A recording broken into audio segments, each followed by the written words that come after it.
And I just am so grateful for the times that we can just turn it off and not focus on what the world says, but focuses on what you say. Lord God, I thank you so much for the Bible. And I thank you so much for the guides and teachers who just like open our eyes and illuminate the path so that we can see a little bit better. The ones that provide a flashlight when it's dark. Mm.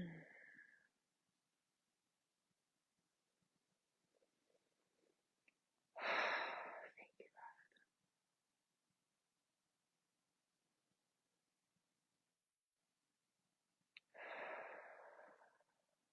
I open myself up to receiving that confidence.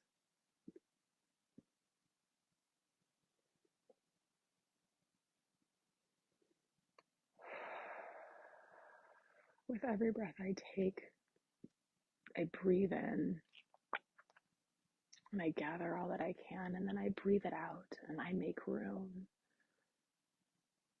for God to fill it with better.